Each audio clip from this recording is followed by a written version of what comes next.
Voilà, connaître les points à utiliser en urgence, on va les voir tout à l'heure.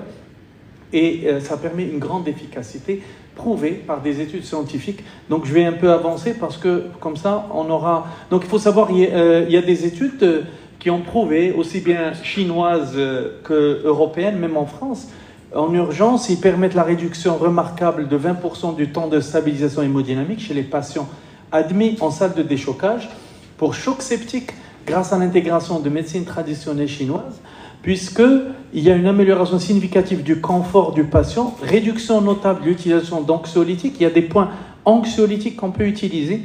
Donc, dans un point qui s'appelle Yin Tang, entre les sourcils, qui a une efficacité pour traiter l'anxiété en urgence et permettant aussi la récupération globale optimisée et une diminution considérable des effets secondaires post-hospitalisation.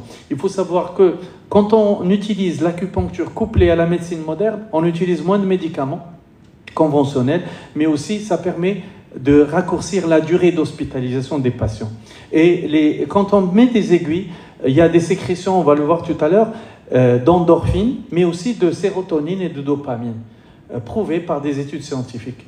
Donc, ça permet de se sentir mieux. Quand on a plus mal, on est moins pessimiste par rapport à l'avenir. Quelqu'un qui a mal pendant 10 ans, il souffre, il déprime, il a des douleurs chroniques, il a la chronicisation. Dès qu'on lui fait, et il a l'habitude de prendre des anti-inflammatoires et avec des effets secondaires, et des gastrites, il y a des...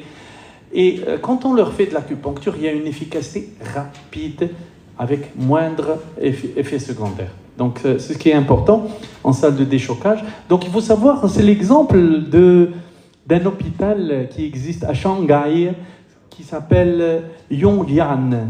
C'est pionnier de l'intégration de l'hôpital en médecine intégrée pilote, ce programme ambitieux depuis 2024 qui a combiné aussi bien l'expertise de médecine traditionnelle chinoise dans la médecine occidentale. C'est ça ce qui est important. Pour moi, c'est d'essayer d'intégrer notre médecine. C'est pour cela que c'est bien que la médecine traditionnelle chinoise soit être faite et apprise par les médecins.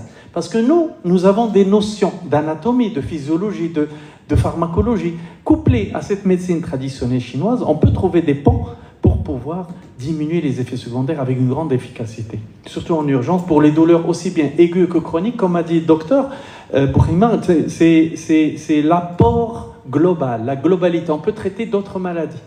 Parce que ce n'est pas seulement la douleur, l'objectif c'est de traiter la douleur aiguë et chronique, mais parfois on peut traiter la dépression, on peut traiter l'anxiété, on peut traiter certaines maladies comme le diabète, qui c'est des maladies chroniques, on peut traiter l'équilibre, c'est-à-dire hormonal, on peut traiter aussi la ménopause, on peut traiter les bouffées de chaleur, il y a l'éventail du traitement de médecine traditionnelle chinoise utilisé depuis des siècles.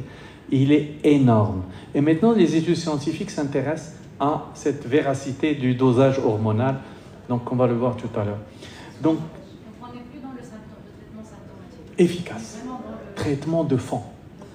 Mais il faut coupler la médecine moderne. Il ne faut pas se dire non, tu n'as plus besoin de prendre les anti-inflammatoires ni non, on les associe en réduisant les doses. Parce que, vous savez, en médecine traditionnelle chinoise,